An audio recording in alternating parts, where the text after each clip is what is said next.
Hi friends, ಎಲ್ರಿಗೂ ನಮಸ್ಕಾರ. ಜ್ಞಾನಗಂಗೋತ್ರಿ ಸಂಸ್ಥೆಯ ಇನ್ಕ್ವೆಸ್ಟ್ ಪ್ರಚಲಿತ ಘಟನೆಗಳ ಸರಣಿಗೆ ತಮ್ಮೆಲ್ಲರಿಗೂ ಮತ್ತೊಮ್ಮೆ ಸ್ವಾಗತ. ಸೊ ಇವತ್ತು ನಾವು ಸಂಚಿಕೆ ಸಂಖ್ಯೆ 901 ಡಿಸ್ಕಸ್ ಮಾಡ್ತಾ ಇದ್ದೇವೆ. ದಿನಾಂಕ 29 ಮತ್ತು 30 ಜೂನ್ 2025. ಸೊ ಇವತ್ತಿನ ಅಪ್ಡೇಟ್ಸ್ ಅನ್ನು ತಿಳಿಯೋ ಮುನ್ನ ಕಳೆದ ಸಂಚಿಕೆ 2 ಪ್ರಶ್ನೆಗಳ ಉತ್ತರಗಳು, ಪ್ರಶ್ನೆ ಸಂಖ್ಯೆ 1ಕ್ಕೆ ಆಪ್ಷನ್ ಬಿ ಮತ್ತು ಪ್ರಶ್ನೆ ಸಂಖ್ಯೆ 2ಕ್ಕೆ ಆಪ್ಷನ್ ಬಿ ಸರಿ ಉತ್ತರವಾಗಿರುತ್ತೆ. ಹಾಗಿದ್ರೆ ಇವತ್ತಿನ ಮೊದಲನೇ ಪ್ರಶ್ನೆಗೆ ಬರೋಣ.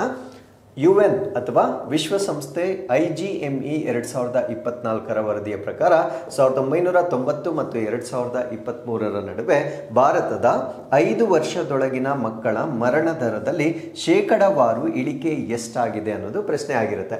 So according to the United Nation IGME 2024 report, what is the percentage decline in India's under 5 mortality rate between 1990 2023. So ಇದು ಬಹಳ ಇಂಪಾರ್ಟೆಂಟ್ ಆಗಿರ್ತಕ್ಕಂಥ ಒಂದು ಆರ್ಟಿಕಲ್ ಆಗಿರುತ್ತೆ. ಬಿಕಾಸ್ ಇದು ನಿಮ್ಮ ಎಸ್ಸೆಗೆ ಸಂಬಂಧಪಟ್ಟಂತೆ ಕೂಡ ಈ ಎಲ್ಲ ಸ್ಟ್ಯಾಟಿಕ್ಸ್ ಕೂಡ ಬಹಳ ಇಂಪಾರ್ಟೆಂಟ್ ಆಗುತ್ತೆ. At the same time so ನಿಮಗೆ ಜನರಲ್ ಸ್ಟಡೀಸ್ ಅಲ್ಲೂ ಕೂಡ ಇದ್ರ ಮೇಲೆ ಪ್ರಶ್ನೆ ಬರ್ತಕ್ಕಂಥ ಒಂದು ಸಾಧ್ಯತೆ ಇರುತ್ತೆ. ಸೊ ನಾನೀಗ ಡಿಸ್ಕಸ್ ಮಾಡ್ತಾ ಇರ್ತಕ್ಕಂಥ ರಿಪೋರ್ಟ್ ಅನ್ನ ನಾವು U5MR ಅಂತ ಹೇಳ್ತೇವೆ. U5MR ಅಂದ್ರೆ ಅಂಡರ್ 5 mortality ರೇಟ್ ಅಂತ ಹೇಳ್ತೇವೆ. ಸೊ ಆ ಒಂದು ಮಗು 5 ವರ್ಷ ತಲುಪುವುದಕ್ಕಿಂತ ಮುಂಚೆ ಮರಣವಾಗ್ತಕ್ಕಂಥ ಒಂದು ದರವನ್ನ ನಾವು U5MR ಅಂತ ಹೇಳ್ತೇವೆ. ಸೊ ಇದಕ್ಕೆ ಸಂಬಂಧಪಟ್ಟಂತೆ ವಿಶ್ವಸಂಸ್ಥೆಯ ವತಿಯಿಂದ ಒಂದು ವರದಿ ಬಿಡುಗಡೆ ಆಗಿರುತ್ತೆ. ಸೊ ಈ ಒಂದು ವರದಿಯಲ್ಲಿ 1990ರಿಂದ 2023 ನಡುವೆ ಈ ಅಂಡರ್ 5 mortality ರೇಟ್ ಅಂತಕ್ಕಂಥದ್ದು ಎಷ್ಟು ಪರ್ಸೆಂಟೇಜ್ ಡಿಕ್ಲೇನ್ ಆಗಿದೆ, ಕಡಿಮೆ ಆಗಿದೆ ಅಂತಕ್ಕಂಥದ್ದು ಪ್ರಶ್ನೆ ಆಗಿರುತ್ತೆ. ಸೊ ಈ ಪ್ರಶ್ನೆಗೆ ಸರಿಯಾದ ಉತ್ತರ ನಮ್ಮ ಭಾರತ ದೇಶದಲ್ಲಿ ಈ ಅವಧಿಯ ಮಧ್ಯದಲ್ಲಿ 78% ಅಂಡರ್ 5 mortality ರೇಟ್ ಡಿಕ್ಲೇನ್ ಆಗಿರ್ತಕ್ಕಂಥದ್ದನ್ನು ನಾವು ನೋಡ್ಬೋದಾಗಿರುತ್ತೆ. ಸೊ ನಮ್ಮ ಭಾರತ ದೇಶದಲ್ಲಿ ಏನ್ ಡಿಕ್ಲೇನ್ ಆಗಿರುತ್ತೆ, ಸೊ ಅದು ಗ್ಲೋಬಲ್ ಆವರೇಜ್ ಅನ್ನ ತೆಗೆದುಕೊಂಡಾಗ, ಅಂದ್ರೆ ಜಾಗತಿಕ ಸರಾಸರಿಯನ್ನ ತೆಗೆದುಕೊಂಡಾಗ ಜಾಗತಿಕವಾಗಿ 61% ಮಾತ್ರ ಕಡಿಮೆ ಆಗಿರುತ್ತೆ. ಬಟ್ ನಮ್ಮ ಭಾರತ ದೇಶದಲ್ಲಿ 78% ಕಡಿಮೆ ಆಗಿರ್ತಕ್ಕಂಥದ್ದನ್ನ ವಿಶ್ವಸಂಸ್ಥೆ ಈಗ ರಿಪೋರ್ಟ್ ಮಾಡಿರುತ್ತೆ. ಹಾಗಿದ್ರೆ ಸೊ ಈ ಒಂದು ರಿಪೋರ್ಟ್ ಅನ್ನ ಕೊಟ್ಟಿರ್ತಕ್ಕಂಥ ವಿಶ್ವಸಂಸ್ಥೆಯ ಏಜೆನ್ಸಿಯನ್ನ ನಾವೇನಂತ ಕರಿತೀವಿ ಅಂದ್ರೆ United Nations inter agency group for child mortality estimation 2024 ಅಂತ ಹೇಳ್ತೇವೆ. ಅಂದ್ರೆ ಮಕ್ಕಳ ಮರಣ ಅಂದಾಜುಗಾಗಿ ವಿಶ್ವಸಂಸ್ಥೆಯ ಅಂತರ ಸಂಸ್ಥೆ ಗುಂಪು ಅಂತ ಹೇಳ್ತೇವೆ. ಸೊ ಈ ಒಂದು ವರದಿಯನ್ನ 2024 ವರದಿಯಂತೆ ಕೊಟ್ಟಿರ್ತಕ್ಕಂಥ ಒಂದು ರಿಪೋರ್ಟ್ ಆಗಿರುತ್ತೆ. ಸೊ ಈ ಒಂದು ರಿಪೋರ್ಟ್ ನಲ್ಲಿ 1990ರಿಂದ 2023 ಮಧ್ಯದಲ್ಲಿ ನಮ್ಮ ಭಾರತ ದೇಶದಲ್ಲಿ ಅಂಡರ್ 5 ಚೈಲ್ಡ್ ಮಾರ್ಟಾಲಿಟಿ ರೇಟ್ ಅಂತಕ್ಕಂಥದ್ದು 78% ಡಿಕ್ಲೇನ್ ಆಗಿರುತ್ತೆ. ಸೊ ಇದನ್ನೇ ನಾವು ಜಾಗತಿಕ ಸರಾಸರಿಯನ್ನ ನೋಡೋದಾದ್ರೆ ಕೇವಲ 61% ಮಾತ್ರ ಡಿಕ್ಲೇನ್ ಆಗಿರುತ್ತೆ. ಸೊ ನಾವು ಗ್ಲೋಬಲ್ ಆವರೇಜ್ ಗಿಂತ ಬೆಟರ್ ಪರ್ಫಾರ್ಮ್ ಮಾಡಿರ್ತಕ್ಕಂಥ ರಾಷ್ಟ್ರವಾಗಿ ನಾವು ನೋಡಬಹುದಾಗಿರುತ್ತೆ. ನಾವು what is the definition under 5 mortality rate, ಇದರ ವ್ಯಾಖ್ಯಾನ ಏನು ಅಂತ ನಾವು ನೋಡೋದಾದ್ರೆ, ಸೊ ಇದು it measures the probability of child dying before reaching their 5th birthday. ಅಂದ್ರೆ ಮಕ್ಕಳು ತನ್ನ 5ನೇ ಹುಟ್ಟು ಹಬ್ಬವನ್ನ ತಲುಪುವುದಕ್ಕಿಂತ ಮುಂಚೆ per 1000 live births in a given year, ಅಂದ್ರೆ 1000 ಜೀವಂತ ಜನನಗಳು ಆದಾಗ ಸೊ ಆ ಮಕ್ಕಳು 5 ವರ್ಷದ ಹುಟ್ಟು ಹಬ್ಬವನ್ನ ತಲುಪುವುದಕ್ಕಿಂತ ಮುಂಚೆ ಸೊ ಎಷ್ಟು ಮಕ್ಕಳ ಸಾವಾಗುತ್ತೆ ಅದನ್ನ ನಾವೇನಂತ ಕರಿತೀವಿ ಅಂದ್ರೆ ಅಂಡರ್ 5 mortality ರೇಟ್ ಅಂತ ಹೇಳ್ತೇವೆ.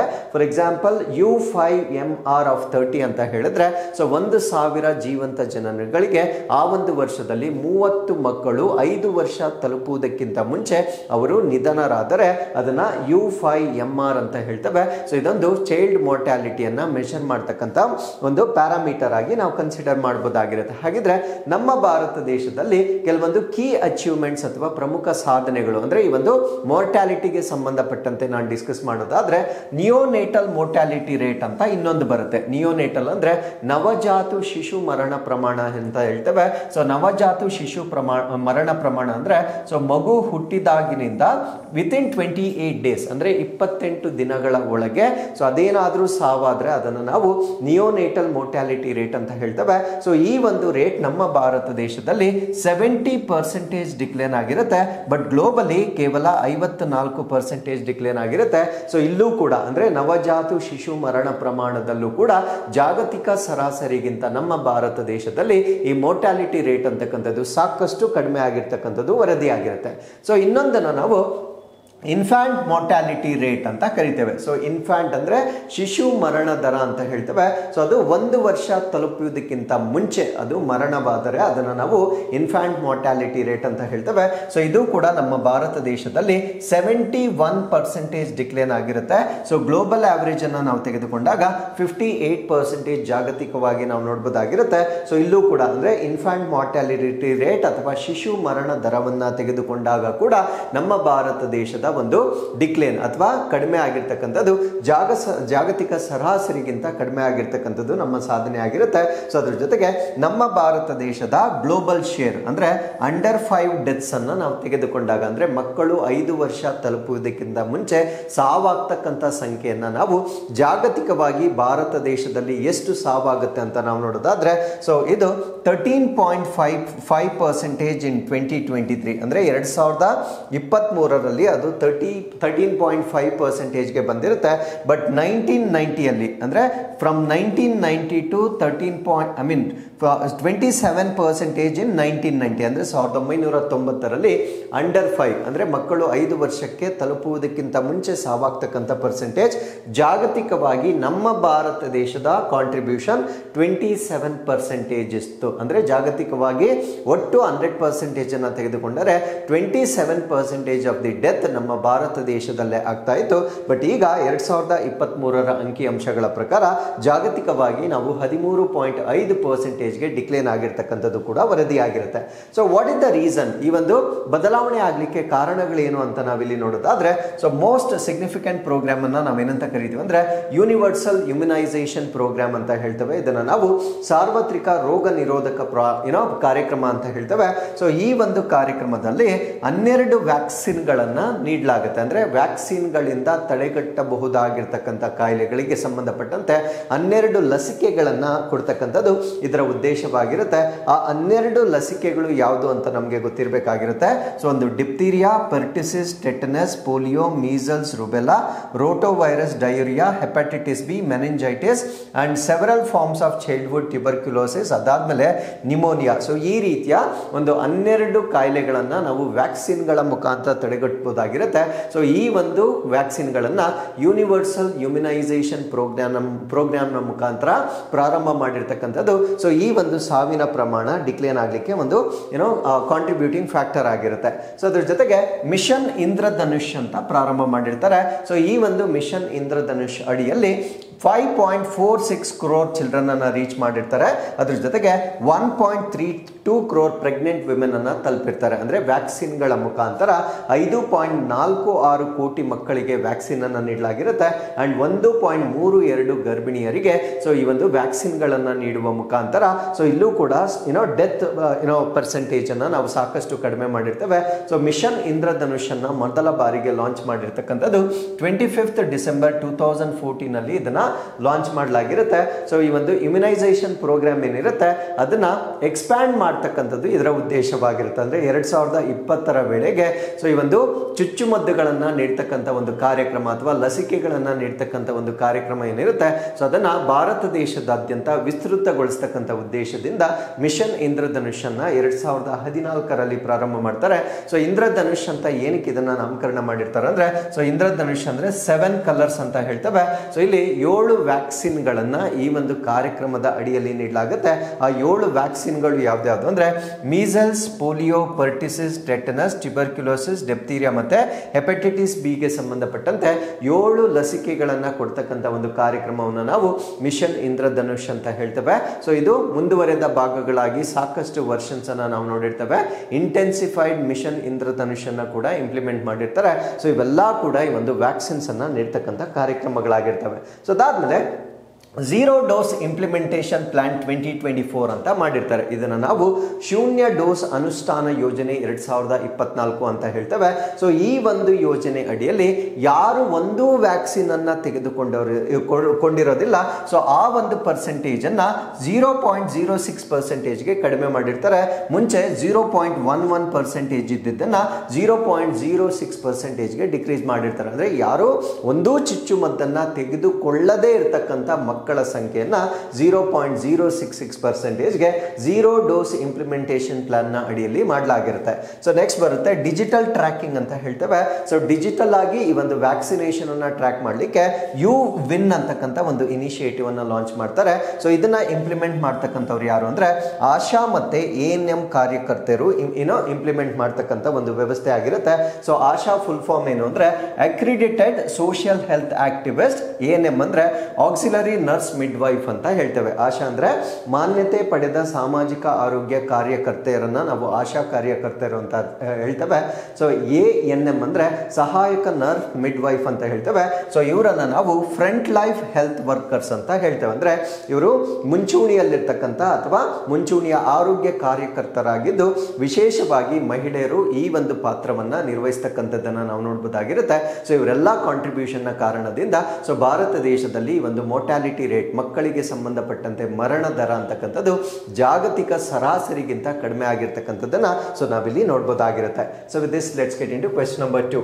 ಭಾರತದಲ್ಲಿ ಪರ್ಟಿಕ್ಯುಲೇಟ್ ಮ್ಯಾಟರ್ 2.5 ಸೂಕ್ಷ್ಮ ಕಣಗಳು 2.5ಕ್ಕೆ ಪ್ರಮುಖ ಕೊಡುಗೆ ನೀಡುವ ಅಂಶವಾಗಿ centre for research on energy and clean air ವರದಿಯಲ್ಲಿ ಯಾವ ದ್ವಿತೀಯ ಮಾಲಿನ್ಯ ಕಾರಕವನ್ನು ನಿರ್ದಿಷ್ಟವಾಗಿ ಗುರುತಿಸಲಾಗಿದೆ? So which secondary pollutant is specifically highlighted in the Center for Research on Energy and Clean Air report as major contributor to particulate matter 2.5 in India. So ನಮ್ಮ ಭಾರತ ದೇಶದಲ್ಲಿ ಅಥವಾ ಯಾವುದೇ ದೇಶದಲ್ಲಿ ಈ ಒಂದು ವಾಯು ಮಾಲಿನ್ಯವನ್ನ ಮೆಷರ್ ಮಾಡುವ ಸಮಯದಲ್ಲಿ PM 2.5 and PM 10 ಅನ್ನ ನಾವು ಕನ್ಸಿಡರ್ ಮಾಡ್ತೇವೆ. ಸೊ PM 2.5 ಅಂದ್ರೆ ಆ ಒಂದು ವಾಯು ಮಾಲಿನ್ಯದ ಕಣಗಳ ಗಾತ್ರ 2.5 ಮೈಕ್ರೋಮೀಟರ್ ಗಿಂತ ಕಡಿಮೆ ಇದ್ರೆ ಅದನ್ನ ನಾವು PM 2.5 ಅಂತ ಹೇಳ್ತೇವೆ. ಸೊ ಇದು ನಮ್ಮ ಶ್ವಾಸಕೋಶಗಳ ಮುಖಾಂತರ ರಕ್ತಕ್ಕೆ ಸೇರಿಕೊಂಡು ನಮಗೆ ಹೆಲ್ತ್ ಕಾಂಪ್ಲಿಕೇಶನ್ಸ್ ಅನ್ನ ನೀಡ್ತಕ್ಕಂಥ ಒಂದು ಮಾಲಿನ್ಯಕಾರಕವಾಗಿರುತ್ತೆ. ಹಾಗಿದ್ರೆ ಇತ್ತೀಚೆಗೆ ಬಂದಿರತಕ್ಕಂಥ ಒಂದು ವರದಿಯ ಪ್ರಕಾರ ನಮ್ಮ ಭಾರತ ದೇಶದಲ್ಲಿ ಪಾರ್ಟಿಕ್ಯುಲೇಟ್ ಮ್ಯಾಟರ್ 2.5ಗೆ ಯಾವ ಪೊಲ್ಯೂಟೆಂಟ್ ಹೆಚ್ಚಿನ ಕಾಂಟ್ರಿಬ್ಯೂಟ್ ಮಾಡ್ತಾ ಇದೆ ಅನ್ನೋದು ನಮ್ಮ ಪ್ರಶ್ನೆ ಆಗಿರುತ್ತೆ. ಸೊ ಈ ಪ್ರಶ್ನೆಗೆ ಸರಿಯಾದ ಉತ್ತರ ಅಮೋನಿಯಂ ಸಲ್ಫೇಟ್ ಇದಕ್ಕೆ ಸರಿಯಾದ ಉತ್ತರವಾಗಿರುತ್ತೆ. ಸೊ ಹಾಗಿದ್ರೆ ಏನಿದು ಅಮೋನಿಯಂ ಸಲ್ಫೇಟ್, ಇದನ್ನ ಪ್ರಿವೆಂಟ್ ಮಾಡೋದು ಹೇಗೆ? ಸೊ ಪರ್ಟಿಕ್ಯುಲೇಟ್ ಮ್ಯಾಟರ್ 2.5 ಇಂದ ಆಗ್ತಕ್ಕಂಥ ಕಾಂಪ್ಲಿಕೇಶನ್ಸ್ ಏನು, ಸೊ ಎಲ್ಲವನ್ನ ನಾವಿಲ್ಲಿ ಡಿಸ್ಕಸ್ ಮಾಡೋಣ. ಸೊ ಈ ಅಮೋನಿಯಂ ಸಲ್ಫೇಟ್ ಏನಿದೆ ಇದು ನಮ್ಮ ಈ ಪರ್ಟಿಕ್ಯುಲೇಟ್ ಮ್ಯಾಟರ್ 2.5 ಏನಿದೆ ಅದರ 1/3 ಭಾಗದಷ್ಟು ಈ ಒಂದು ಅಮೋನಿಯಂ ಸಲ್ಫೇಟ್ ಮಾಲಿನ್ಯಕಾರಕ ಇರತಕ್ಕಂಥದ್ದು ಈಗ ವರದಿಯಾಗಿರುತ್ತೆ. ಸೊ ಅಮೋನಿಯಂ ಸಲ್ಫೇಟ್ ಅಂತಕ್ಕಂಥದ್ದು ಒಂದು ಸೆಕೆಂಡರಿ ಪೊಲ್ಯೂಟೆಂಟ್ ಆಗಿರುತ್ತೆ. ಸೆಕೆಂಡರಿ ಪೊಲ್ಯೂಟೆಂಟ್ ಅಂದ್ರೆ ಇದನ್ನ ನಾವು ದ್ವಿತೀಯ ಮಾಲಿನ್ಯಕಾರಕ ಅಂತ ಹೇಳ್ತೇವೆ. ಸೊ ಯಾವಾಗ ನಾವು ಒಂದು ಪೊಲ್ಯೂಟೆಂಟ್ ಅನ್ನ ಸೆಕೆಂಡರಿ ಪೊಲ್ಯೂಟೆಂಟ್ ಅಂತ ಕರಿತೀವಿ ಅಂದ್ರೆ ಅದು ಸೋರ್ಸ್ ಇಂದ ಡೈರೆಕ್ಟ್ ಆಗಿ ಬಿಡುಗಡೆ ಆಗೋದಿಲ್ಲ. ಫಾರ್ ಎಕ್ಸಾಂಪಲ್ ಇವಾಗ ನಾವು ಫಾಸಿಲ್ ಫ್ಯೂಯಲ್ ಅನ್ನ, ಡೀಸೆಲ್ ಅಥವಾ ಪೆಟ್ರೋಲ್ ಅನ್ನ ನಾವು ಬರ್ನ್ ಮಾಡಿದ್ರೆ ಕಾರ್ಬನ್ ಡೈಆಕ್ಸೈಡ್ ಉತ್ಪತ್ತಿ ಆಗುತ್ತೆ. ಅಂದ್ರೆ ಕಾರ್ಬನ್ ಡೈಆಕ್ಸೈಡ್ ಅನ್ನ ನಾವೇನಂತ ಕರಿತೀವಿ ಅಂದ್ರೆ ಪ್ರೈಮರಿ ಪೊಲ್ಯೂಟೆಂಟ್ ಅಥವಾ ಪ್ರಾಥಮಿಕ ಮಾಲಿನ್ಯಕಾರಕ ಅಂತ ಹೇಳ್ತೇವೆ. ಬಿಕಾಸ್ ಅದು ನಾವು ಮಾಡ್ತಕ್ಕಂಥ ಚಟುವಟಿಕೆಗಳಿಂದ ನೇರವಾಗಿ ಉತ್ಪತ್ತಿ ಆಗ್ತಕ್ಕಂಥ ವಸ್ತುವಾಗಿರುತ್ತೆ. ಬಟ್ ಸೆಕೆಂಡರಿ ಪೊಲ್ಯೂಟೆಂಟ್ ಅಂದ್ರೆ ಆಲ್ರೆಡಿ ಬಿಡುಗಡೆ ಆಗಿರ್ತಕ್ಕಂಥ ಪೊಲ್ಯೂಟೆಂಟ್ಸ್ ಏನಿರ್ತವೆ ಅವು ಒಂದಕ್ಕೊಂದು ಕಂಬೈನ್ ಆಗುತ್ತೆ. ಆ ಕಂಬೈನ್ ಆಗಿ ಇನ್ನೊಂದು ಹೊಸ ರೀತಿಯ ಪೊಲ್ಯೂಟೆಂಟ್ ಅನ್ನ ಕ್ರಿಯೇಟ್ ಮಾಡ್ಕೊಳ್ಳುತ್ತೆ. ಸೊ ಅದನ್ನ ನಾವೇನಂತ ಕರಿತೀವಿ ಅಂದ್ರೆ ಸೆಕೆಂಡರಿ ಪೊಲ್ಯೂಟೆಂಟ್ ಅಂತ ಹೇಳ್ತೇವೆ. ಹಾಗಿದ್ರೆ ನಾವು ಇವತ್ತು ಡಿಸ್ಕಸ್ ಮಾಡ್ತಾ ಇರ್ತಕ್ಕಂಥ ಈ ಒಂದು ಅಮೋನಿಯಂ ಸಲ್ಫೇಟ್ ಏನಿದೆ ಇದು ನೇರವಾಗಿ ಸೋರ್ಸ್ ಇಂದ ಎಲ್ಲೂ ಕೂಡ ಉತ್ಪತ್ತಿ ಆಗೋದಿಲ್ಲ. ಆಲ್ರೆಡಿ ಉತ್ಪತ್ತಿ ಆಗಿರ್ತಕ್ಕಂಥ ಮಾಲಿನ್ಯ ಕಾರಕಗಳು ಕಂಬೈನ್ ಆದಾಗ ಬರ್ತಕ್ಕಂಥ ಒಂದು ಮಾಲಿನ್ಯ ಕಾರಕವನ್ನ ನಾವು ಅಮೋನಿಯಂ ಸಲ್ಫೇಟ್ ಅಂತ ಹೇಳ್ತೇವೆ. ಸೊ ಇದು ಯಾವ ಎರಡು ಮಾಲಿನ್ಯ ಕಾರಕಗಳು ಕಂಬೈನ್ ಆದಾಗ ಉತ್ಪತ್ತಿ ಆಗುತ್ತೆ ಅಂದ್ರೆ ಸಲ್ಫರ್ ಡೈಆಕ್ಸೈಡ್. ಸೊ ನಮ್ಗೆ ಗೊತ್ತು ನಮ್ಮ ಭಾರತ ದೇಶದಲ್ಲಿ ಇವನ್ ಸಲ್ಫರ್ ಡೈಆಕ್ಸೈಡ್ ಅಂತಕ್ಕಂಥದ್ದು ಕೂಡ ಅತಿ ಹೆಚ್ಚಿನ ವಾಯು ಮಾಲಿನ್ಯ ಕಾರಕವಾಗಿರುತ್ತೆ. ಅದಾದ್ಮೇಲೆ ಅಮೋನಿಯಾ. ಸೊ ಇವೆರಡು ಕಂಬೈನ್ ಆದಾಗ ಉತ್ಪತ್ತಿ ಆಗ್ತಕ್ಕಂಥ ಒಂದು ಪೊಲ್ಯೂಟೆಂಟ್ ಅನ್ನ ನಾವೇನಂತ ಕರಿತೀವಿ ಅಂದ್ರೆ ಅಮೋನಿಯಂ ಸಲ್ಫೇಟ್ ಅಂತ ಹೇಳ್ತೇವೆ. ಸೊ ಇದರ ಕಣಗಳ ಗಾತ್ರ 2.5 ಮೈಕ್ರೋಮೀಟರ್ ಗಿಂತ ಕಡಿಮೆ ಇರೋದ್ರಿಂದ ಇದನ್ನ PM 2.5 ಕ್ಯಾಟಗರಿಯಲ್ಲಿ ಕೂಡ ಸೇರಿಸಬಹುದಾಗಿರುತ್ತೆ. ಸೊ ಇದು ನಮ್ಮ ಭಾರತ ದೇಶದಲ್ಲಿ ಅತ್ಯಧಿಕವಾಗಿರ್ತಕ್ಕಂಥ PM 2.5 ಆಗಿ ನಾವು ಕನ್ಸಿಡರ್ ಮಾಡಬಹುದಾಗಿರುತ್ತೆ. ಸೊ ಇದು ನೇರವಾಗಿ ನಮ್ಮ ಬ್ಲಡ್ಗೆ ಸೇರಿಕೊಳ್ಳುವ ಕಾರಣದಿಂದ ಸಾಕಷ್ಟು ಆರೋಗ್ಯಕ್ಕೆ ಸಂಬಂಧಪಟ್ಟಿರ್ತಕ್ಕಂಥ ಕಾಂಪ್ಲಿಕೇಶನ್ಸ್ ಅನ್ನ ನಾವು ಫೇಸ್ ಮಾಡಬೇಕಾಗಿರುತ್ತೆ. So it is found across most national clean air programme cities. ಅಂದ್ರೆ ನಮ್ಮ ಭಾರತ ದೇಶದಲ್ಲಿ ಈ ಒಂದು ನ್ಯಾಷನಲ್ ಕ್ಲೀನ್ ಏರ್ ಪ್ರೋಗ್ರಾಮ್ ಏನಿದೆ ಇದರ ಅಡಿಯಲ್ಲಿರ್ತಕ್ಕಂಥ ಎಲ್ಲಾ ನಗರಗಳಲ್ಲಿ ತುಂಬಾ ಸಾಮಾನ್ಯವಾಗಿರ್ತಕ್ಕಂಥ ಒಂದು ಪೊಲ್ಯೂಟೆಂಟ್ ಆಗಿ ನಾವು ಕನ್ಸಿಡರ್ ಮಾಡಬಹುದಾಗಿರುತ್ತೆ. ಸೊ ಇದು ಪ್ರಮುಖವಾಗಿ ಯಾವ ಸೋರ್ಸ್ ಅಥವಾ ಯಾವ ಮೂಲಗಳಿಂದ ಈ ಪೊಲ್ಯೂಟೆಂಟ್ಸ್ ಉತ್ಪತ್ತಿ ಆಗುತ್ತೆ ಅಂದ್ರೆ ಕೋಲ್ ಫೈರ್ಡ್ ಪವರ್ ಪ್ಲಾಂಟ್ಸ್, ಅಂದ್ರೆ ಈ ಒಂದು ಉಷ್ಣ ವಿದ್ಯುತ್ ಸ್ಥಾವರಗಳು ಏನಿರ್ತವೆ ಸೊ ಅಲ್ಲಿಂದ ಉತ್ಪತ್ತಿ ಆಗ್ತಕ್ಕಂಥದ್ದು. ಫರ್ಟಿಲೈಸರ್ಸ್ ಯೂಸ್ ಇನ್ ಅಗ್ರಿಕಲ್ಚರ್, ಅಂದ್ರೆ ನಾವು ಕೃಷಿಯಲ್ಲಿ ಯೂಸ್ ಮಾಡ್ತಕ್ಕಂಥ ಯೂರಿಯಾ ಅದರಲ್ಲಿ ಅಮೋನಿಯಾ ಇರುತ್ತೆ. ಸೊ ಅದಾದ್ಮೇಲೆ ನಾವು ಬರ್ನ್ ಮಾಡ್ತಕ್ಕಂಥ ಒಂದು ಫಾಸಿಲ್ ಫ್ಯೂಯಲ್ಸ್ ಗಳಲ್ಲಿ ಸಲ್ಫರ್ ಡೈಆಕ್ಸೈಡ್ ಇರುತ್ತೆ. ಸೊ ಇವೆಲ್ಲ ಕಂಬೈನ್ ಆಗಿ ಒಂದು ಅಮೋನಿಯಂ ಸಲ್ಫೇಟ್ ಫಾರ್ಮೇಶನ್ ಆಗುತ್ತೆ. ಇವನ್ ಲೈಫ್ ಸ್ಟಾಕ್ ವೇಸ್ಟ್, ಅಂದ್ರೆ ನಾವು ಸಾಕ್ತಕ್ಕಂಥ ಪ್ರಾಣಿಗಳ ತ್ಯಾಜ್ಯ ವಸ್ತು ಏನಿರುತ್ತೆ ಸೊ ಇದರಿಂದ ಕೂಡ ಈ ಒಂದು ಅಮೋನಿಯಂ ಸಲ್ಫೇಟ್ ಉತ್ಪತ್ತಿ ಆಗ್ತಕ್ಕಂಥದ್ದನ್ನ ನಾವು ನೋಡಬಹುದಾಗಿರುತ್ತೆ. ಇದು ಹಾರ್ಟ್ ಡಿಸೀಸಸ್ ಅಂದ್ರೆ ಹೃದಯ ಸಂಬಂಧಿ ಕಾಯಿಲೆಗಳು, ಅಸ್ತಮಾ ಆಗಿರ್ಬೋದು, ಅದಾದ್ಮೇಲೆ ರೆಸ್ಪಿರೇಟರಿ ಡಿಸಾರ್ಡರ್ಸ್ ಅಂದ್ರೆ ಉಸಿರಾಟ ಸಂಬಂಧಿತ ಕಾಯಿಲೆಗಳು, ಮತ್ತೆ ಲಂಗ್ ಕ್ಯಾನ್ಸರ್ ಕೂಡ ಆಗ್ತಕ್ಕಂಥ ಸಾಧ್ಯತೆಗಳನ್ನ ಈ ಪೊಲ್ಯೂಟೆಂಟ್ ಇಂದ ನೋಡಬಹುದಾಗಿರುತ್ತೆ. ಇವಾಗ ಒಂದು ಗ್ಲೋಬಲ್ ರ್ಯಾಂಕಿಂಗ್ ಅನ್ನ ನಾವು ತೆಗೆದುಕೊಂಡಾಗ ಸೊ ಇದು ಕೂಡ ನಿಮ್ಮ ಎಸ್ಸೆಗೆ ಬಹಳ ಇಂಪಾರ್ಟೆಂಟ್ ಆಗಿರುತ್ತೆ. ಏರ್ ಪೊಲ್ಯೂಟೆಂಟ್ ಬಗ್ಗೆ, ಏರ್ ಪೊಲ್ಯೂಷನ್ ಬಗ್ಗೆ ನಿಮ್ಗೆ ಏನಾದರೂ ಪ್ರಶ್ನೆ ಕೇಳಿದ್ರೆ ಸೊ ಇಲ್ಲಿ ಟಾಪ್ 10 ಗ್ಲೋಬಲ್ ಎಮಿಟರ್ಸ್ ಅನ್ನ ನಾವು ನೋಡೋದಾದ್ರೆ ಮೊದಲು ಸಲ್ಫರ್ ಡೈಆಕ್ಸೈಡ್ ಅನ್ನ ಎಮಿಷನ್ ಮಾಡ್ತಕ್ಕಂಥ ರಾಷ್ಟ್ರಗಳಲ್ಲಿ ನಮ್ಮ ಭಾರತ ರಾಷ್ಟ್ರ ಮೊದಲನೇ ಸ್ಥಾನದಲ್ಲಿ ಇರುತ್ತೆ. China is in the second place, ಮತ್ತೆ ರಷ್ಯಾವನ್ನ ನಾವು 3ನೇ ಸ್ಥಾನದಲ್ಲಿ ನೋಡಬಹುದಾಗಿರುತ್ತೆ.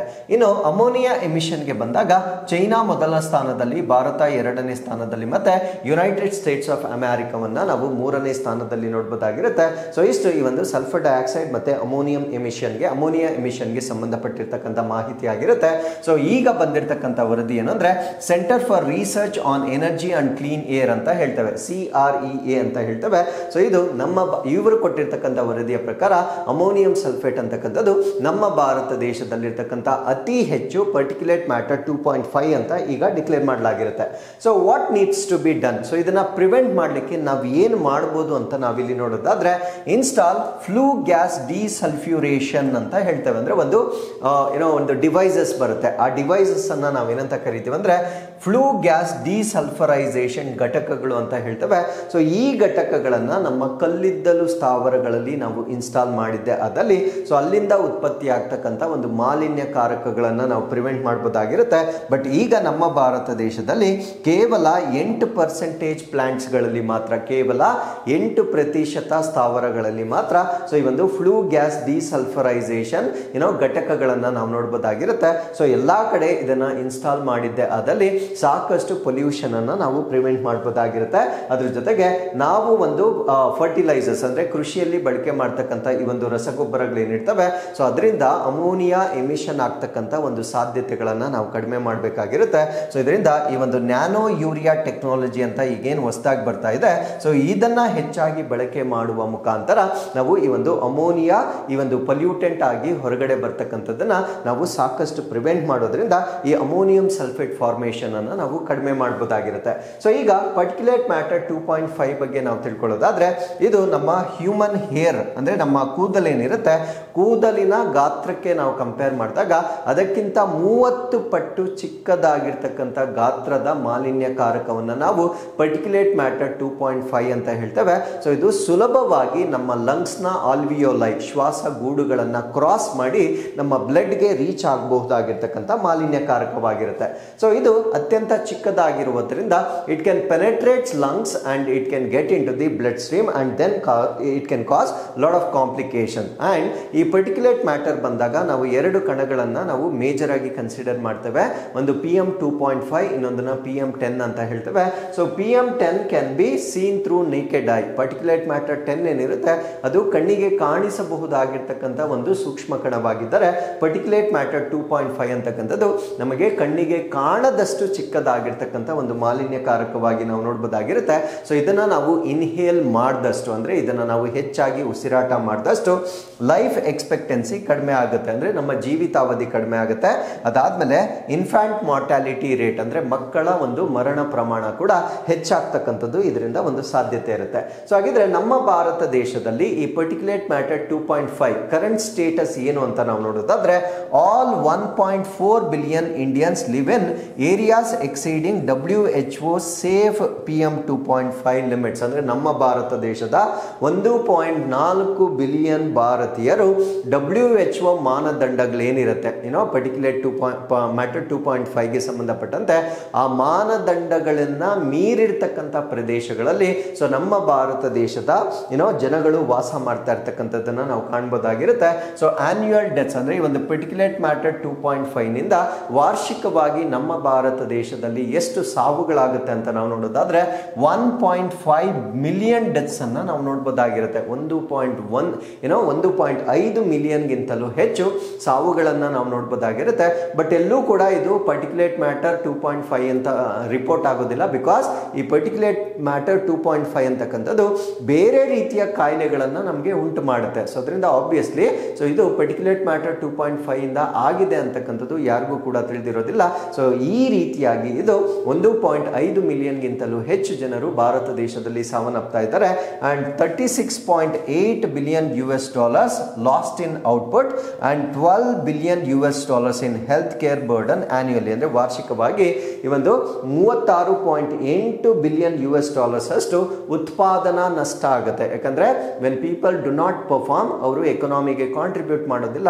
ಯಾವಾಗ ಅವರಿಗೆ ಅನಾರೋಗ್ಯ ಇರುತ್ತೆ ಅವರು ಉತ್ಪಾದಕತೆಗೆ ಬರೋದಿಲ್ಲ. ಸೊ ಅದರಿಂದ 36.8 ಬಿಲಿಯನ್ US dollars ಅಷ್ಟು ಆರ್ಥಿಕ ನಷ್ಟ ಆಗುತ್ತೆ. ಅದ್ರ ಜೊತೆಗೆ ಅವರ ಹೆಲ್ತ್ ಬರ್ಡನ್ ಏನಿರುತ್ತೆ ಅಂದ್ರೆ ಆರೋಗ್ಯಕ್ಕೆ ಖರ್ಚು ಮಾಡ್ತಕ್ಕಂಥ ಒಂದು ಹಣ ಏನಿರುತ್ತೆ ಅದು ವಾರ್ಷಿಕವಾಗಿ 12 ಬಿಲಿಯನ್ US dollars ಅಷ್ಟು ಈ ಒಂದು ಹೆಲ್ತ್ ಕೇರ್ ಬರ್ಡನ್ ಕೂಡ ಇದರಿಂದ ಹೆಚ್ಚಾಗ್ತಕ್ಕಂಥದ್ದನ್ನ ನಾವಿಲ್ಲಿ ಗಮನಿಸಬಹುದಾಗಿರುತ್ತೆ.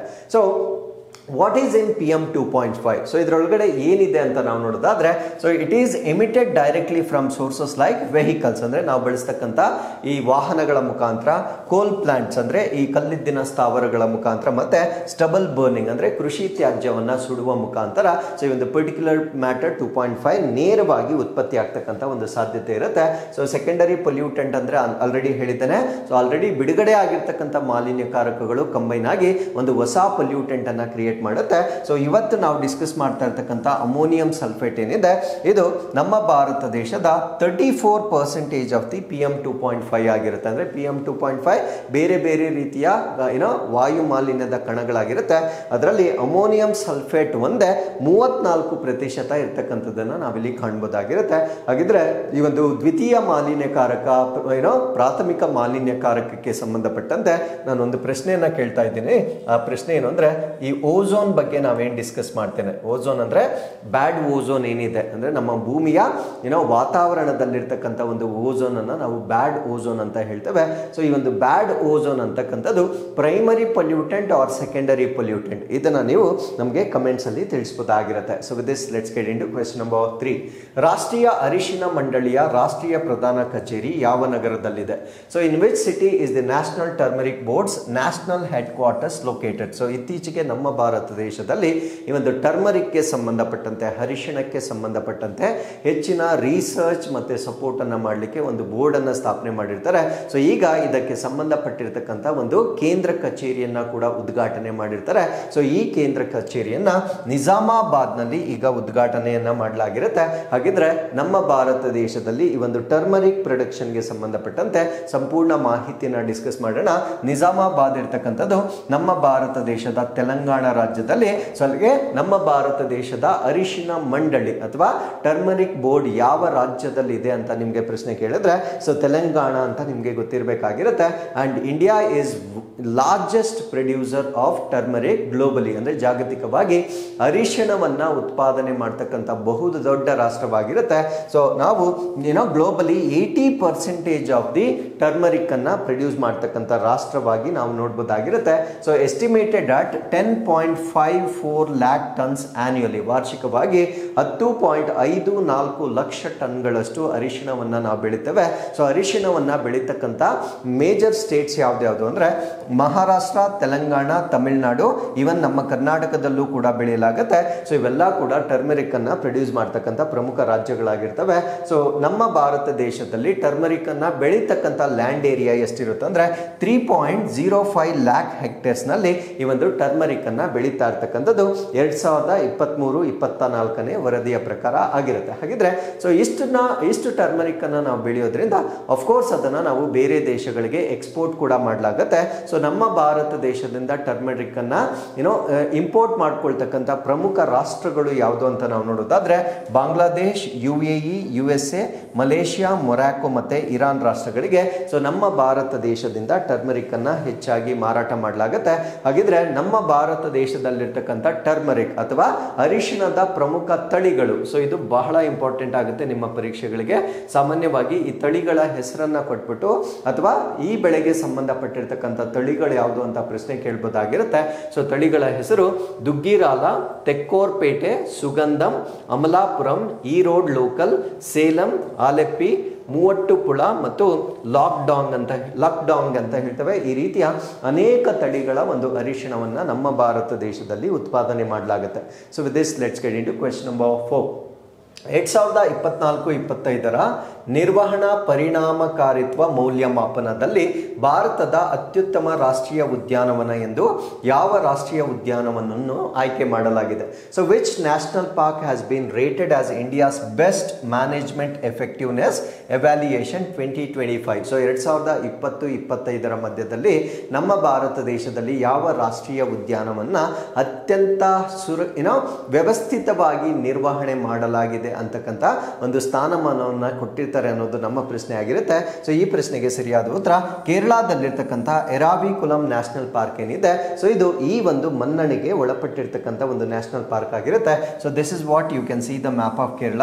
ಸೊ ಕೇರಳದ ಸಮ್ವೇರ್ ಇನ್ ದ ಮಿಡಲ್ ಭಾಗದಲ್ಲಿ ಈ ಒಂದು ಎರಾವಿಕುಲಂ ನ್ಯಾಷನಲ್ ಪಾರ್ಕ್ ಅನ್ನ ನಾವು ನೋಡಬಹುದಾಗಿರುತ್ತೆ. ಸೊ ಈ ಒಂದು ಪಾರ್ಕ್ ಈಗ 2020-25ರ ಮಧ್ಯದಲ್ಲಿ ಯೂನಿಯನ್ ಮಿನಿಸ್ಟ್ರಿ ಆಫ್ ಎನ್ವೈರನ್ಮೆಂಟ್ ಮತ್ತೆ forest and climate change, so ಇದರ ಅಡಿಯಲ್ಲಿ ಸೊ ಈ ಒಂದು ಎರಾವಿಕುಲಂ ನ್ಯಾಷನಲ್ ಪಾರ್ಕ್ಗೆ India's best national park in management and effective evaluation ಅಂತ ಹೇಳ್ತೇವೆ. ಸೊ ಇದರ ಅಡಿಯಲ್ಲಿ ಮೊದಲ ಸ್ಥಾನವನ್ನ ಪಡೆದುಕೊಂಡಿರ್ತಕ್ಕಂಥ ಒಂದು ರಾಷ್ಟ್ರೀಯ ಉದ್ಯಾನವನವಾಗಿರುತ್ತೆ. ಹಾಗಿದ್ರೆ ಸೊ ಇದು ಎಷ್ಟು ಸ್ಕೋರ್ ಅನ್ನ ಪಡೆದುಕೊಂಡಿರುತ್ತೆ ಅಂದ್ರೆ 92.97% ಸ್ಕೋರ್ ಅನ್ನ ಪಡೆದುಕೊಂಡಿರುತ್ತೆ.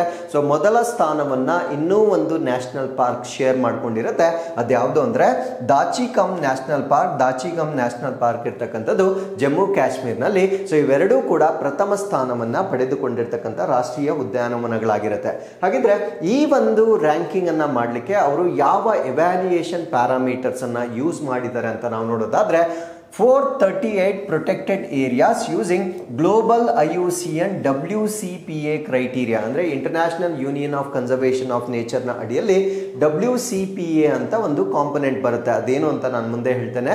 ಸೊ ಇದರ ಅಡಿಯಲ್ಲಿ ಮೌಲ್ಯಮಾಪನ ಮಾಡಿದ ನಂತರ ಸೊ ಎರಾವಿಕುಲಂ ನ್ಯಾಷನಲ್ ಪಾರ್ಕ್ ಅನ್ನ ನಮ್ಮ ಭಾರತ ದೇಶದ ಬೆಸ್ಟ್ ನ್ಯಾಷನಲ್ ಪಾರ್ಕ್ ಆಗಿ ಡಿಕ್ಲೇರ್ ಮಾಡಲಾಗಿರುತ್ತೆ. So recognised for eco tourism model ಅಂದ್ರೆ ಅಲ್ಲಿರ್ತಕ್ಕಂಥ ಪರಿಸರ ಪ್ರವಾಸೋದ್ಯಮ ಆಗಿರ್ಬೋದು, ಕಮ್ಯುನಿಟಿ ಪಾರ್ಟಿಸಿಪೇಷನ್ ಅಂದ್ರೆ ಸಮುದಾಯದ ಭಾಗವಹಿಸುವಿಕೆ ಮತ್ತೆ ಟೆಕ್ ಡ್ರಿವನ್ ಕನ್ಸರ್ವೇಷನ್ ಅಂದ್ರೆ ಈ ಸಂರಕ್ಷಣಾ ಪ್ರಯತ್ನಗಳಲ್ಲಿ ತಂತ್ರಜ್ಞಾನದ ಬಳಕೆಗೆ ಸಂಬಂಧಪಟ್ಟಂತೆ ಅವರು ಮಾಡಿರ್ತಕ್ಕಂಥ ಪ್ರಯತ್ನಗಳನ್ನ ಗುರುತಿಸಿ ಸೊ ಈ ಒಂದು ಮನ್ನಣೆಯನ್ನ ಎರಾವಿಕುಲಂ ನ್ಯಾಷನಲ್ ಪಾರ್ಕ್ಗೆ ನೀಡಲಾಗಿರುತ್ತೆ. ಸೊ ಹಾಗಿದ್ರೆ WCPA ಅಂದ್ರೆ IUCN ನ ಅಡಿಯಲ್ಲಿ ಬರ್ತಕ್ಕಂಥ WCPA ಪ್ರೋಗ್ರಾಮ್ ಏನು ಅಂದ್ರೆ world commission on protected areas ಅಂತ ಕರೀತೇವೆ. ಅಂದ್ರೆ ಅಂತಾರಾಷ್ಟ್ರೀಯ ಪ್ರಕೃತಿ ಸಂರಕ್ಷಣೆ ಒಕ್ಕೂಟದ ಅಡಿಯಲ್ಲಿ ಬರ್ತಕ್ಕಂಥ ವಿಶ್ವ ಸಂರಕ್ಷಿತ ಪ್ರದೇಶಗಳ ಆಯೋಗ ಅಂತ ಹೇಳ್ತೇವೆ.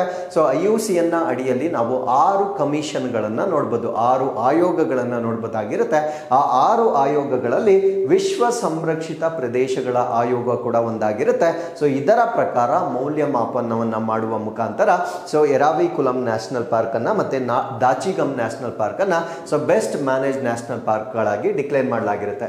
So what is biodiversity highlight ಅಂದ್ರೆ ಈ ಒಂದು ಎರಾವಿಕುಲಂ ನಲ್ಲಿರ್ತಕ್ಕಂಥ ಪ್ರಮುಖ ಜೀವ ವೈವಿಧ್ಯತೆ ಯಾವುದು ಅಂದ್ರೆ ನೀಲಗಿರಿ ತಹರ್ ತುಂಬಾ ಪ್ರಮುಖವಾಗಿರ್ತಕ್ಕಂಥ ಒಂದು ಬಯೋಡೈವರ್ಸಿಟಿ ಆಗಿರುತ್ತೆ. ಸೊ ಅದು ಎಂಡೇಂಜರ್ಡ್ ಆಗಿರುತ್ತೆ ಅಂದ್ರೆ ಅಳಿವಿನಂಚಿನಲ್ಲಿರ್ತಕ್ಕಂಥ ಬೆಟ್ಟದ ಮೇಕೆ ಅಂತ ಹೇಳ್ಬೋದಾಗಿರುತ್ತೆ. ಸೊ ಇದನ್ನ ನಾವೇನಂತ ಕರಿತೀವಿ ಅಂದ್ರೆ ನೀಲಗಿರಿ ತಹರ್ ಅಂತ ಹೇಳ್ತೇವೆ. ಸೊ ಅದ್ರ ಜೊತೆಗೆ ನೀಲ್ಕುರಿಂಜಿ ಪ್ರತಿ 12 ವರ್ಷಗಳಿಗೊಮ್ಮೆ ಹೂ ಬಿಡ್ತಕ್ಕಂಥ ಒಂದು ಏನೋ ಸಸ್ಯ, ಅದನ್ನ ನಾವು ನೀಲ್ಕುರಿಂಜಿ ಅಂತ ಹೇಳ್ತೇವೆ. ಸೊ ಈ ನೀಲ್ಕುರಿಂಜಿಯನ್ನ ಕೂಡ ನಾವು ಎರಾವಿಕುಲಂ ನ್ಯಾಷನಲ್ ಪಾರ್ಕ್ ನಲ್ಲಿ ನೋಡಬಹುದಾಗಿರುತ್ತೆ.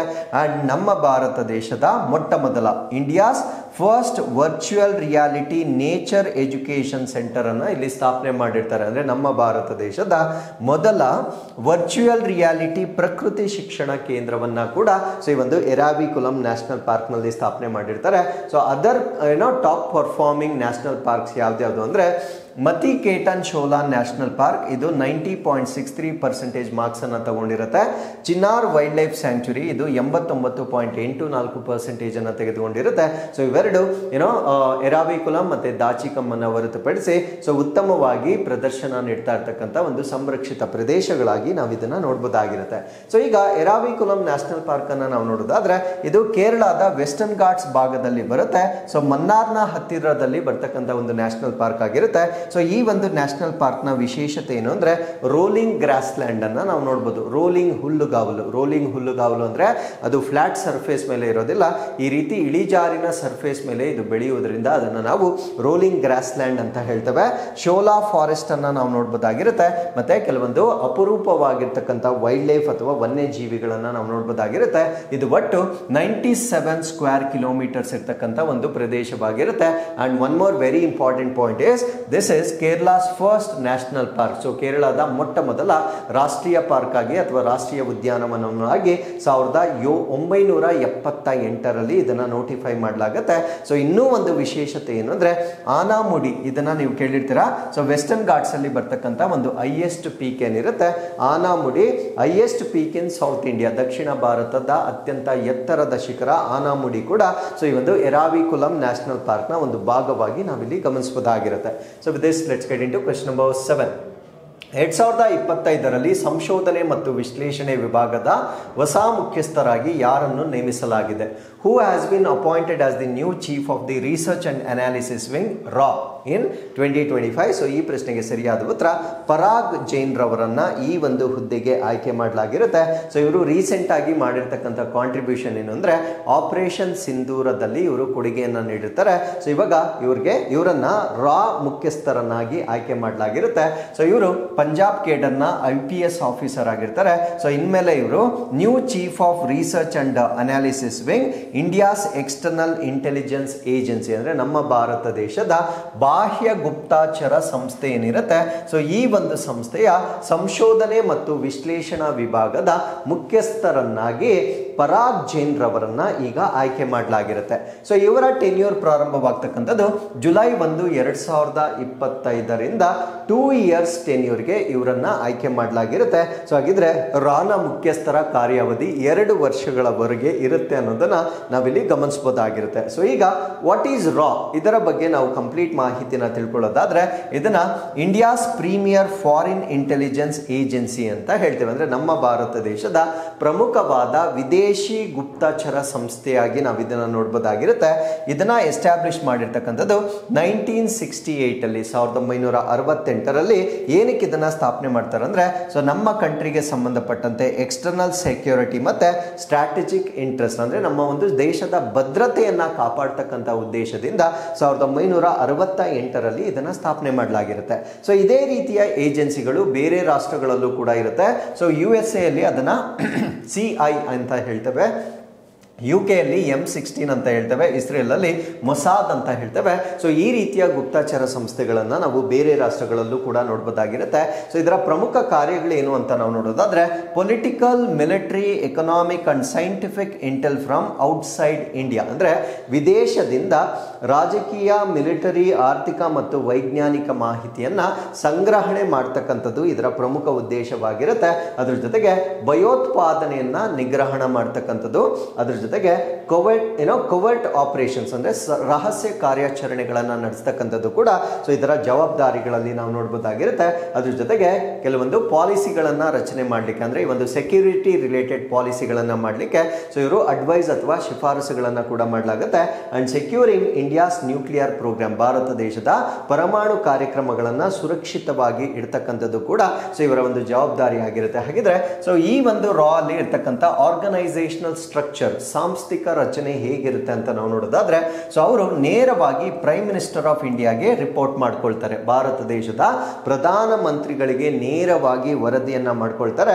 Because they operate independently of parliamentary oversight. ಅಂದ್ರೆ ನಮ್ಮ ಭಾರತ ದೇಶದ ಸಂಸದೀಯ ಮೇಲ್ವಿಚಾರಣೆಯ ಗಿಂತ ಅವರು ಸ್ವತಂತ್ರವಾಗಿ ಕಾರ್ಯನಿರ್ವಹಿಸ್ತಕ್ಕಂಥ ಒಂದು ವ್ಯವಸ್ಥೆ ಆಗಿರುತ್ತೆ. So it is headed by secretary, ಅಂದ್ರೆ ಕ್ಯಾಬಿನೆಟ್ ಸೆಕ್ರೆಟರಿ ಇದರ ಮುಖ್ಯಸ್ಥರಾಗಿರ್ತಾರೆ. ಕ್ಯಾಬಿನೆಟ್ ಸೆಕ್ರೆಟರಿ ಕಾರ್ಯದರ್ಶಿ ನೇತೃತ್ವದಲ್ಲಿ ಇದಿರುತ್ತೆ. And operates independently of parliamentary oversight, ಅಂದ್ರೆ ಸಂಸದೀಯ ಒಂದು ವ್ಯಾಪ್ತಿಗೆ ಬರದೆ ಇದು ಕಾರ್ಯನಿರ್ವಹಿಸ್ತಕ್ಕಂಥ ಒಂದು ವ್ಯವಸ್ಥೆ ಆಗಿರುತ್ತೆ. ಸೊ ಇದರಲ್ಲಿ ಕೆಲವೊಂದು ಸ್ಪೆಷಲ್ ವಿಂಗ್ಸ್ ಇರುತ್ತೆ, ವಿಶೇಷ ವಿಭಾಗಗಳನ್ನು ನೋಡಬಹುದಾಗಿರುತ್ತೆ. ಸೊ ಅದರಲ್ಲಿ ಒಂದನ್ನ ಏವಿಯೇಷನ್ ರಿಸರ್ಚ್ ಸೆಂಟರ್ ಅಂತ ಹೇಳ್ತೇವೆ, ವಾಯುಯಾನ ಸಂಶೋಧನಾ ಕೇಂದ್ರ, ಎಲೆಕ್ಟ್ರಾನಿಕ್ಸ್ ಅಂಡ್ ಟೆಕ್ನಿಕಲ್ ಸರ್ವಿಸಸ್ ಅಂತ ಹೇಳ್ತೇವೆ. ಇನ್ನೊಂದನ್ನ ರೇಡಿಯೋ ರಿಸರ್ಚ್ ಸೆಂಟರ್ ಅಂತ ಹೇಳ್ತೇವೆ. ಸೊ ಇವೆಲ್ಲ ಕೂಡ ರಾನ ಅಡಿಯಲ್ಲಿ ಬರ್ತಕ್ಕಂಥ ವಿಶೇಷ ಅಂಗಗಳಾಗಿರ್ತವೆ. And most important thing is recruitment and secrecy, ಅಂದ್ರೆ ಇಲ್ಲಿ ನಡೀತಕ್ಕಂಥ ಒಂದು ನೇಮಕಾತಿ ಮತ್ತು ಗೌಪ್ಯತೆ ಬಗ್ಗೆ ನಾವು ಹೇಳೋದಾದ್ರೆ, officers R often drawn from IPS, IFS, IRS and armed forces, ಅಂದ್ರೆ ಸಶಸ್ತ್ರ ಪಡೆಗಳಿಂದ IAS, IPS ಮತ್ತು IRS ನಿಂದ. ಸೊ ಇದಕ್ಕೆ ಅಧಿಕಾರಿಗಳನ್ನ ನೇಮಕ ಮಾಡ್ತಕ್ಕಂಥದ್ದು ಒಂದು ವ್ಯವಸ್ಥೆ ಆಗಿರುತ್ತೆ. And one more very important thing is they operate under strict confidentiality, ಅಂದ್ರೆ ಅತ್ಯಂತ ಒಂದು ಗೌಪ್ಯತೆಯ ಅಡಿಯಲ್ಲಿ ಕಾರ್ಯನಿರ್ವಹಿಸ್ತಕ್ಕಂಥ ಒಂದು ಸಂಸ್ಥೆ ಇದಾಗಿರುತ್ತೆ. And budget and personal strength are classified, ಅಂದ್ರೆ ಇದರ ಒಂದು ಬಜೆಟ್ ಆಗಿರ್ಬೋದು, ಇದರ ಸಿಬ್ಬಂದಿ ಆಗಿರ್ಬೋದು, ಎಲ್ಲರನ್ನ ಗೌಪ್ಯವಾಗಿ ಇಡಲಾಗುತ್ತೆ. ಅದನ್ನ ನಾವೇನಂತ ಕರಿತೀವಿ ಅಂದ್ರೆ ಕ್ಲಾಸಿಫೈಡ್ ಅಂತ ಕರಿತೇವೆ. ಕ್ಲಾಸಿಫೈಡ್ ಅಂದ್ರೆ ಇಲ್ಲಿ ಅರ್ಥ ವರ್ಗೀಕರಣ ಅಂತಲ್ಲ. ಸೊ ಇಲ್ಲಿ ಕ್ಲಾಸಿಫೈಡ್ ಅಂದ್ರೆ ಆ ಸಿಬ್ಬಂದಿ ಆಗಿರ್ಬೋದು ಅಥವಾ ಅದರ ಬಜೆಟ್ ಆಗಿರ್ಬೋದು ಎಲ್ಲ ಕೂಡ ತುಂಬಾ ಗೌಪ್ಯವಾಗಿ ಇರ್ತಕ್ಕಂಥ ಒಂದು ವ್ಯವಸ್ಥೆಯಾಗಿ ನಾವು ನೋಡಬಹುದಾಗಿರುತ್ತೆ. ಸೊ ನಮ್ಮ ಒಂದು ರಾ ಅನ್ನ ನಾವು ಏನಂತ ಕರಿತೀವಿ ಅಂದ್ರೆ ಬ್ಲೆಂಡಿಂಗ್ ಹ್ಯೂಮನ್ ಇಂಟೆಲಿಜೆನ್ಸ್, ಅಂದ್ರೆ ನಮ್ಮ ಮಾನವನ ಬುದ್ಧಿವಂತಿಕೆ ಮತ್ತೆ ಟೆಕ್ನಿಕಲ್ ಇಂಟೆಲಿಜೆನ್ಸ್, ತಾಂತ್ರಿಕ ಬುದ್ಧಿಮತ್ತೆ. ಸೊ ಎರಡನ್ನು ಕೂಡ ಒಂದು ಮಾಡಿರ್ತಕ್ಕಂಥ ಒಂದು ವ್ಯವಸ್ಥೆಯಾಗಿ ಸೊ ನಮ್ಮ ಭಾರತ ದೇಶದ ರಾ ಅನ್ನ ನಾವು ನೋಡಬಹುದಾಗಿರುತ್ತೆ. So with this we have come to national statistics day 2025, ರಾಷ್ಟ್ರೀಯ ಅಂಕಿಅಂಶಗಳ ದಿನ 2025. ಸೊ ಇದನ್ನ ಜೂನ್ 29ನೇ ತಾರೀಕು ಆಚರಣೆ ಮಾಡಲಾಗುತ್ತೆ. ಸೊ ಯಾರಿಗೆ ಗೌರವವನ್ನು ಸೂಚಿಸಲಿಕ್ಕೆ ಅಂದ್ರೆ ಪ್ರೊಫೆಸರ್ ಪ್ರಶಾಂತ್ ಚಂದ್ರ ಮೆಹಲನೋಬಿಸ್ ಇವರನ್ನ ನಾವು ಫಾದರ್ ಆಫ್ ಇಂಡಿಯನ್ ಸ್ಟ್ಯಾಟಿಸ್ಟಿಕ್ಸ್ ಅಂತ ಕರೀತೇವೆ. ಸೊ ನಮ್ಮ ಭಾರತ ದೇಶದ ಅಂಕಿ ಅಂಶಗಳ ಪಿತಾಮಹ, ಇವರ ಜನ್ಮ ದಿನೋತ್ಸವವನ್ನ ಸೊ ನಾವು ಇಂಡಿಯನ್ ಸ್ಟ್ಯಾಟಿಸ್ಟಿಕಲ್ ಡೇ ಆಗಿ ನಾವು ಸೆಲೆಬ್ರೇಟ್ ಮಾಡ್ತೇವೆ. ಸೊ ಈ ವರ್ಷ ನಾವು ಸೆಲೆಬ್ರೇಟ್ ಮಾಡ್ತಾ ಇರ್ತಕ್ಕಂಥದ್ದು 19th ಎಡಿಷನ್, 19ನೇ ಆವೃತ್ತಿಯನ್ನ ನಾವು ಆಚರಣೆ ಮಾಡ್ತಾ ಇದ್ದೇವೆ. ಸೊ ಇವರು the observance since it was first instituted in 2007. So 2007ರಲ್ಲಿ ಪ್ರಪ್ರಥಮ ಬಾರಿಗೆ ಇದನ್ನ ಆಚರಣೆ ಮಾಡಲಾಗಿರುತ್ತೆ. ಸೊ ಈ ವರ್ಷದ ಥೀಮ್ ಏನು ಅಂತ ನಾವು ನೋಡೋದಾದ್ರೆ 75 years of national sample survey ಅಥವಾ ರಾಷ್ಟ್ರೀಯ ಮಾದರಿ ಸಮೀಕ್ಷೆಯ 75 ವರ್ಷಗಳು ಅಂತ ಈ ವರ್ಷದ ಥೀಮ್ ಆಗಿರುತ್ತೆ. ಸೊ ಈಗ ನಾವು ಮೆಹಲನೋಬಿಸ್ ಬಗ್ಗೆ ಹೆಚ್ಚಿನ ಮಾಹಿತಿನ ತಿಳ್ಕೊಳ್ಳೋದಾದ್ರೆ, ಸೊ ಇವರು ಇಂಡಿಯನ್ ಸ್ಟ್ಯಾಟಿಸ್ಟಿಷಿಯನ್ ಆಗಿರ್ತಾರೆ, ಅಂದ್ರೆ ಭಾರತ ದೇಶದ ಒಬ್ಬ ಸಂಖ್ಯಾಶಾಸ್ತ್ರಜ್ಞರಾಗಿರ್ತಾರೆ, ಸೈಂಟಿಸ್ಟ್ ವಿಜ್ಞಾನಿ ಆಗಿರ್ತಾರೆ. ಅದ್ರ ಜೊತೆಗೆ ಅವರೊಬ್ಬ ದಾರ್ಶನಿಕ ಅಥವಾ ವಿಷನರಿ ಆಗಿ ಕೂಡ ಅವರನ್ನ ನಾವು ಕಾಣಬಹುದಾಗಿರುತ್ತೆ. ಸೊ ಇವರು ಒಂದು ಮೆಹಲನೋಬಿಸ್ ಡಿಸ್ಟೆನ್ಸ್ ಅಂತ ಒಂದು ಕಾನ್ಸೆಪ್ಟ್ ಅನ್ನ ಇಂಟ್ರೊಡ್ಯೂಸ್ ಮಾಡ್ತಾರೆ. ಸೊ ಈ ಒಂದು ಕಾನ್ಸೆಪ್ಟ್ ಅನ್ನ 1936 ಅಲ್ಲಿ ಇಂಟ್ರೊಡ್ಯೂಸ್ ಮಾಡ್ತಾರೆ. ಸೊ ಇದನ್ನ ಇಂದಿಗೂ ಕೂಡ ಬಳಕೆ ಮಾಡಲಾಗ್ತಾ ಇದೆ. ಎಲ್ಲೆಲ್ಲಿ ಈ ಒಂದು ಮೆಹಲನೋಬಿಸ್ ಡಿಸ್ಟೆನ್ಸ್ ಅನ್ನ ಯೂಸ್ ಮಾಡ್ತಾರೆ ಅಂದ್ರೆ ಮಲ್ಟಿ ವೇರಿಯೇಟ್ ಅನಾಲಿಸಿಸ್ ಆಗಿರ್ಬೋದು, ಪ್ಯಾಟ್ರನ್ ರೆಕಗ್ನಿಷನ್ ಆಗಿರ್ಬೋದು, ಮತ್ತೆ ಮಷಿನ್ ಲರ್ನಿಂಗ್ ಏನಿರುತ್ತೆ. ಸೊ ಇದರಲ್ಲಿ ಈ ಒಂದು ಮೆಹಲನೋಬಿಸ್ ಡಿಸ್ಟೆನ್ಸ್ ಅಂತಕ್ಕಂಥ ಕಾನ್ಸೆಪ್ಟ್ ಅನ್ನ ಇಂದಿಗೂ ಕೂಡ ನಮ್ಮ ಭಾರತ ದೇಶದಲ್ಲಿ ಬಳಕೆ ಮಾಡಲಾಗ್ತಾ ಇದೆ. ಸೊ ಅದರ ಜೊತೆಗೆ ಇವರು the founder of the Indian statistical institution in 1931, 1931ರಲ್ಲಿ ಭಾರತೀಯ ಸಂಖ್ಯಾಶಾಸ್ತ್ರೀಯ ಸಂಸ್ಥೆಯ ಸ್ಥಾಪಕರಾಗಿ ಕೂಡ ನಾವು ಮೆಹಲನೋಬಿಸ್ ರವರನ್ನ ಕಾಣಬಹುದಾಗಿರುತ್ತೆ. And is known as architect of national sample survey in 1950, ಅಂದ್ರೆ 1950ರಲ್ಲಿ ರಾಷ್ಟ್ರೀಯ ಮಾದರಿ ಸಮೀಕ್ಷೆಯ ವಾಸ್ತುಶಿಲ್ಪಿಯಾಗಿ ಇವರನ್ನ ನಾವು ಕಾಣಬಹುದಾಗಿರುತ್ತೆ. ಸೊ ಈ ಒಂದು ನ್ಯಾಷನಲ್ ಸ್ಯಾಂಪಲ್ ಸರ್ವೆಯನ್ನ ನಾವು ಇಂದಿಗೂ ಕೂಡ ಕಂಡಕ್ಟ್ ಮಾಡ್ತಾ ಇದ್ದೇವೆ. ಸೊ ಇದನ್ನ ವಾಸ್ತುಶಿಲ್ಪಿ ಅಥವಾ ಇದನ್ನ ರೂಪಿಸಿರ್ತಕ್ಕಂಥ ಖ್ಯಾತಿ ಕೂಡ ಸೊ ಇವರಿಗೆ ಸಲ್ತಕ್ಕಂಥದ್ದನ್ನ ನಾವಿಲ್ಲಿ ಗಮನಿಸಬಹುದಾಗಿರುತ್ತೆ. ಅದ್ರ ಜೊತೆಗೆ He was the member of India's first planning commission, ಅಂದರೆ ನಮ್ಮ ಭಾರತ ದೇಶದ ಮೊದಲ ಯೋಜನಾ ಆಯೋಗದ ಸದಸ್ಯರಾಗಿ ಕೂಡ ಇವರ ಸೇವೆಯನ್ನು ಸಲ್ಲಿಸಿರ್ತಾರೆ. ಅದ್ರ ಜೊತೆಗೆ ಇವರೊಂದು ಮೆಹಲನೋಬಿಸ್ ಮಾಡೆಲ್ ಅನ್ನ ಡೆವಲಪ್ ಮಾಡ್ತಾರೆ. ಅದ್ರ ಜೊತೆಗೆ second 5-year plan emphasising heavy industrialisation, ಅಂದರೆ ಎರಡನೇ ಪಂಚವಾರ್ಷಿಕ ಯೋಜನೆಯಲ್ಲಿ ಏನೋ ಅತ್ಯಂತ ಹೆಚ್ಚಿನ ಕೈಗಾರಿಕೀಕರಣಕ್ಕೆ ಒತ್ತು ನೋಡಿರ್ತಕ್ಕಂಥದ್ದು ಕೂಡ ಸೊ ಇವರ ಒಂದು ಸಲಹೆಯ ಮೇರೆಗೆ ಅಂತ ನಾವಿಲ್ಲಿ ಗಮನಿಸಬಹುದಾಗಿರುತ್ತೆ. ಅದ್ರ ಜೊತೆಗೆ ಇವರಿಗೆ 1968ರಲ್ಲಿ 1968 ಪದ್ಮ ವಿಭೂಷಣ ಪ್ರಶಸ್ತಿಯನ್ನ ಕೂಡ ನೀಡಲಾಗಿರುತ್ತೆ. Elected fellow of royal society ಏನಿದು ಅಂತ ನಾನು ಮುಂದೆ ಹೇಳ್ತೇನೆ. And served as chairman of the UN sub commission on sampling. So royal society fellow ಆಗಿ ಕೂಡ ಇವರು ಆಯ್ಕೆ ಆಗಿರ್ತಾರೆ. UN ಸ್ಯಾಂಪ್ಲಿಂಗ್ ಉಪ ಆಯೋಗದ ಅಧ್ಯಕ್ಷರಾಗಿ ಕೂಡ ಇವರು ಸೇವೆ ಸಲ್ಲಿಸಿರ್ತಾರೆ. ಹಾಗಿದ್ರೆ FRS ಏನು ಅಂತ ನಾವು ನೋಡೋದಾದ್ರೆ, FRS ಅಂತಕ್ಕಂಥದ್ದು an award granted by royal society of London. So royal society of London ವತಿಯಿಂದ ನೀಡ್ತಕ್ಕಂಥ ಒಂದು ಅವಾರ್ಡ್ ಆಗಿರುತ್ತೆ. ಸೊ ಯಾರಿಗೆ ಈ ಅವಾರ್ಡ್ ಅನ್ನ ಕೊಡ್ತಾರೆ ಅಂದ್ರೆ, substantial contribution to improvement of natural knowledge, ಅಂದ್ರೆ ನೈಸರ್ಗಿಕ ಜ್ಞಾನವನ್ನ ಸುಧಾರಣೆ ಮಾಡಲಿಕ್ಕೆ ಗಣನೀಯವಾಗಿರ್ತಕ್ಕಂಥ ಕೊಡುಗೆಯನ್ನ ನೀಡ್ತಕ್ಕಂಥವ್ರಿಗೆ ಕೊಡ್ತಕ್ಕಂಥ ಒಂದು ಫೆಲೋಶಿಪ್ ಆಗಿ ನಾವು ಇದನ್ನ ಗಮನಿಸಬಹುದಾಗಿರುತ್ತೆ. So with this we have come to inquest challenge number 901. So this is question number 1. So video pass ಮಾಡಿ ನೀವು ಪ್ರಶ್ನೆಗೆ ಉತ್ತರವನ್ನ ಕೊಡಬಹುದಾಗಿರುತ್ತೆ. So this is question number 1 and this is question number 2.